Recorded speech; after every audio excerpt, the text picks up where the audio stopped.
Dianggap parasit keluarga. Bab 18.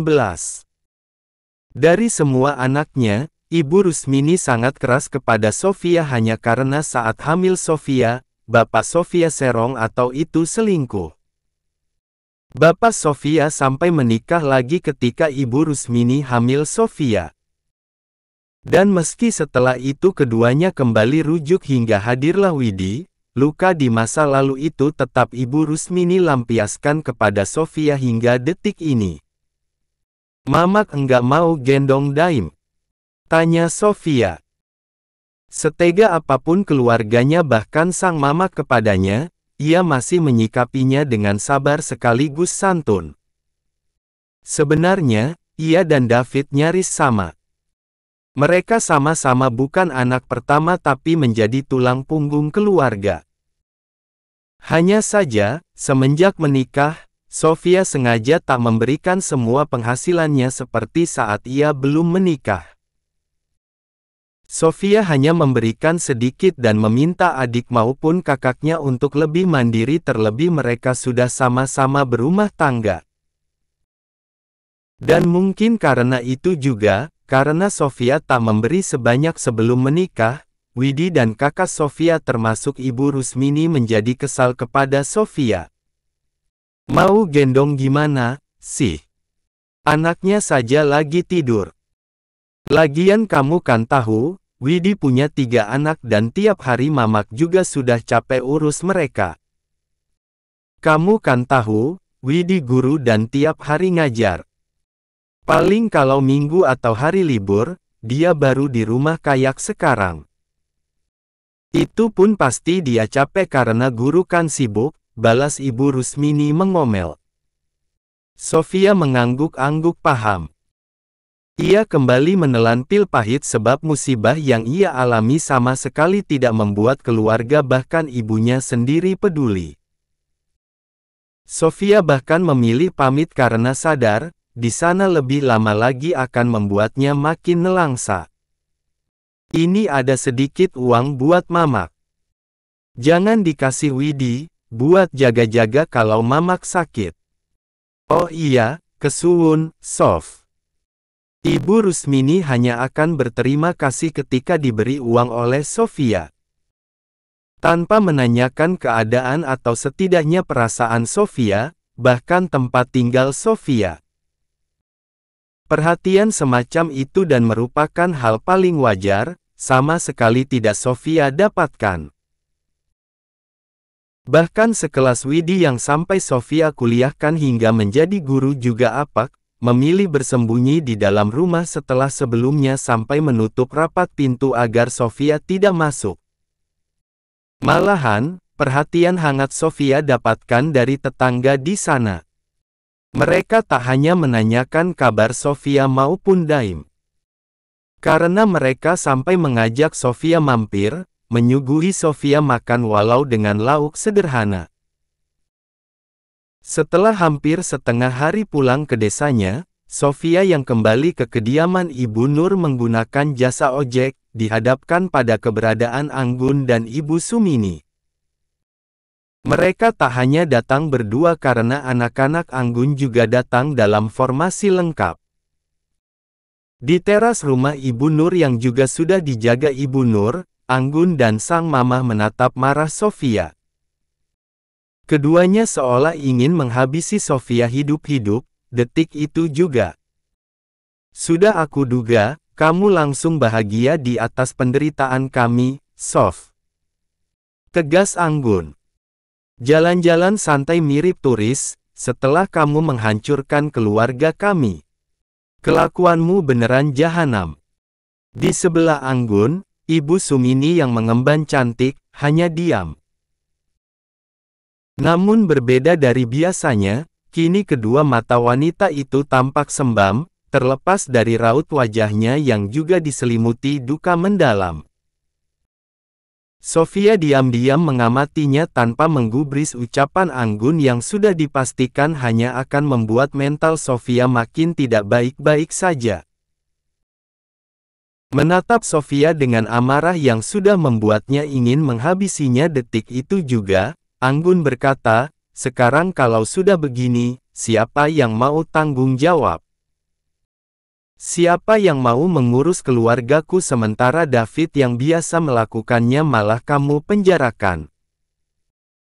Anggun sampai menjerit sementara kedua tangannya mengepal sangat kencang di depan perut. Ibu Nur langsung tak bisa berkata-kata. Ia bahkan lupa bernapas saking syoknya dengan pola pikir Anggun. Pantas Supri mirip orang stres dan sibuk mencari kepuasan bersama wanita lain, ternyata memang karena Anggun yang sangat seajaib. Karena jangankan mengurus hal yang besar sekaligus berat, sekadar mengurus kebutuhan sendiri saja, Anggun melimpahkannya kepada orang lain. Fokus Sofia yang sempat mengasihani Ibu Sumini, berangsur tertuju kepada Anggun. Daripada kamu meributkan hal yang bayi saja tahu, lebih baik sekarang kamu balikin uang aku. Lirihnya berucap tegas sekaligus cepat. Kembalikan semua uangku yang sudah adikmu curi. Karena sebagai anak tertua di keluarga kamu, sebagai kakak dari David yang sudah mencuri uangku, kamu berkewajiban bertanggung jawab. Lanjut Sofia.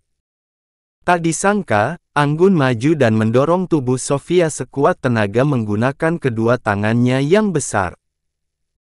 Tubuh Sofia yang mengemban daim terlempar keluar dari teras. Detik itu juga Ibu Nur histeris, meminta tolong hingga mereka yang ada di sekitar khususnya jalan gang sebelah rumah, berdatangan. Tentu saja kebersamaan di sana langsung menjadi tontonan. Ada lebih 10 orang dan sebagian besar merupakan pemuda dan ibu-ibu. Namun, Anggun yang tampaknya sudah hilang akal, tidak peduli. Anggun tetap dengan niat awalnya yaitu memberi Sofia pelajaran. Kamu minta aku buat balikin uang kamu. Kamu itu punya otak enggak, sih? Kamu punya otak dipakai, jangan cuma buat hancurin hidup orang. Sergah Anggun. Tahu-tahu, aku enggak kerja.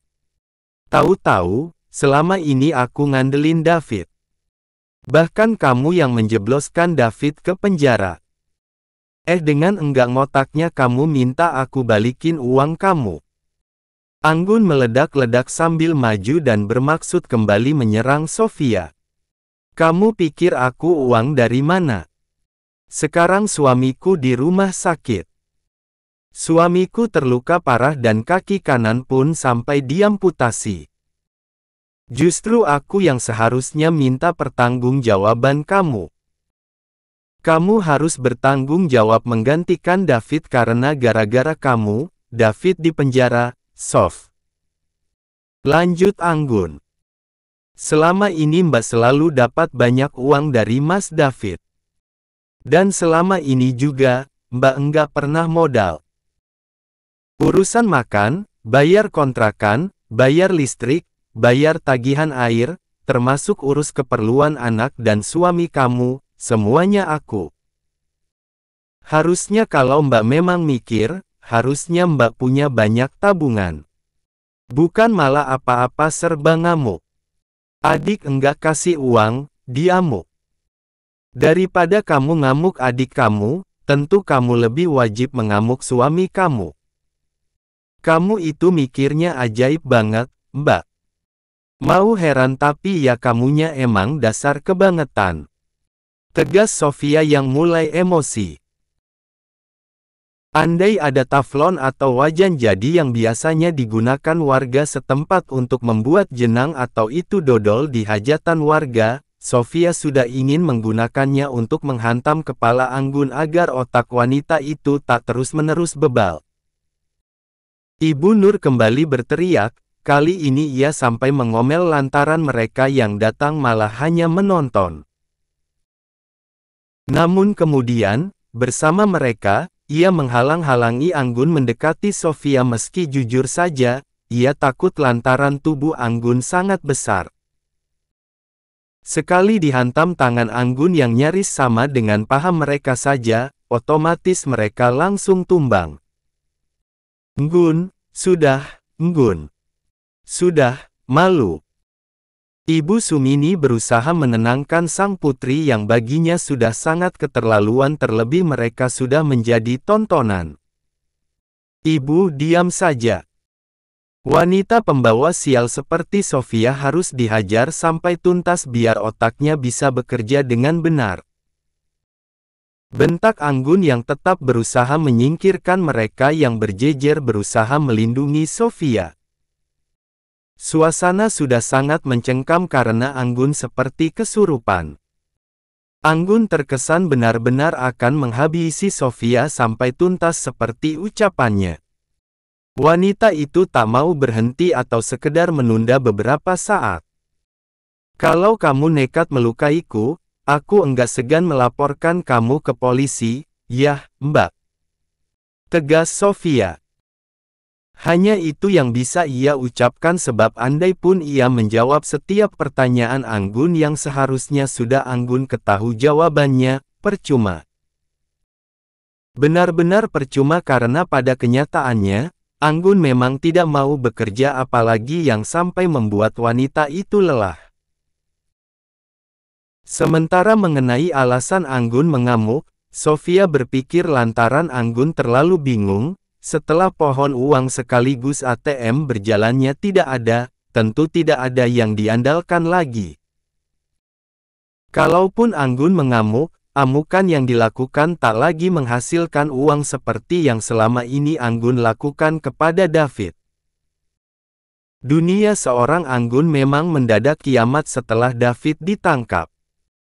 Wanita itu sama sekali tidak sedih sang suami sakit parah di rumah sakit.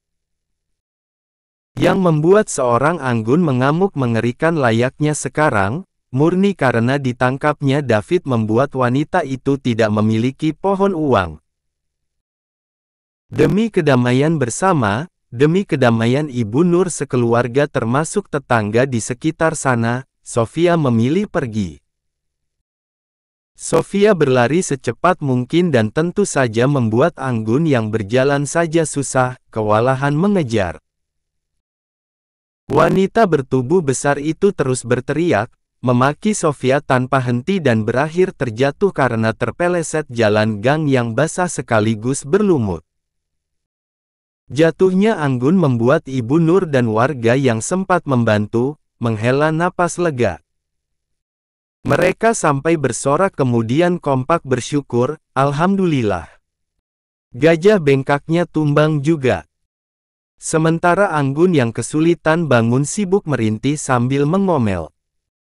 Semua yang ada di sana diabsen, dimintai pertolongan. Namun maaf-maaf saja, mereka tidak sudi menolong dan memilih minggat. Hanya Ibu Sumini yang tersisa setelah Ibu Nur juga memilih mengajak Rani untuk mencari keberadaan Sofia menggunakan motor. Bersama anak-anak Anggun, Ibu Sumini mencoba membantu Anggun bangun. Namun, mereka kesulitan lantaran tubuh Anggun terlalu besar. Sementara itu, Sofia yang merasa sudah jauh lebih aman, berangsur menyudahi larinya. Ia menepi ke perempatan jalan di pasar, persis di seberang bekas warung makannya.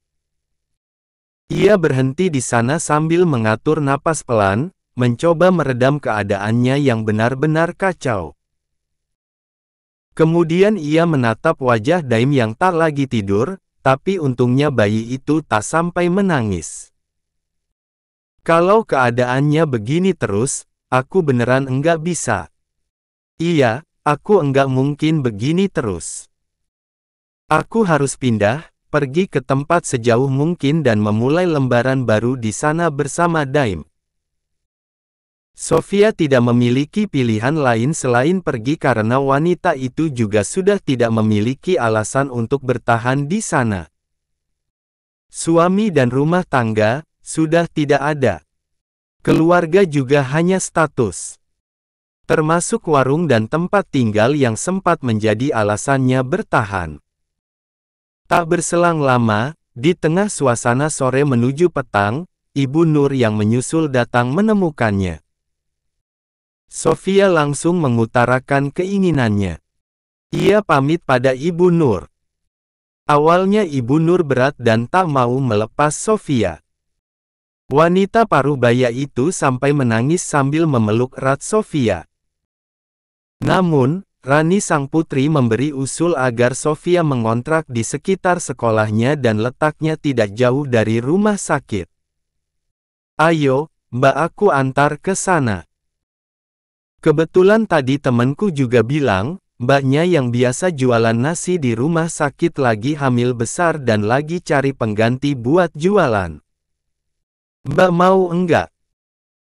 Kalau mau, sekarang juga aku telepon temanku soalnya temanku bilangnya baru banget pas pulang sekolah tadi, ucap Rani yang sudah menepikan motornya.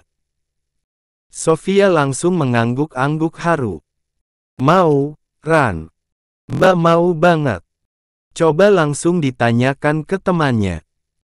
Tolong banget ya, Ran. Saking terharunya, Sofia sampai menangis kemudian membiarkan Ibu Nur yang masih menangis, mendekapnya erat. Tepat pukul 8 malam, Sofia meletakkan piring terakhir yang baru saja ia cuci ke rak sebelah wastafel. Waktunya pulang karena semua pekerjaannya untuk hari ini benar-benar sudah selesai. Termasuk bahan masakan untuk menu makan hari besok, semuanya sudah Sofia bereskan. Ini merupakan hari keempat Sofia bekerja di kantin rumah sakit, setelah didaftarkan secara khusus oleh Rani pada kakak teman remaja itu. Jadi, di sore Sofia melarikan diri dari kejaran Anggun, Sofia langsung dibawa ke rumah kakak teman Rani yang bekerja di kantin. Singkat cerita, di besoknya juga Sofia langsung bekerja. Tepatnya sebelum subuh 4 hari yang lalu, Sofia diantar ke kantin rumah sakit kakak teman Rani biasa bekerja. Dan kini, Sofia sudah terbiasa melakukan segala sesuatunya sendiri. Terbiasa bekerja keras dan mengatur segala sesuatunya sendiri, membuat semua pekerjaan bisa Sofia selesaikan dengan mudah. Meski lelah tetap ada, Sofia sangat bersyukur, Tuhan tetap memberinya kemudahan di setiap urusannya termasuk urusan pekerjaan.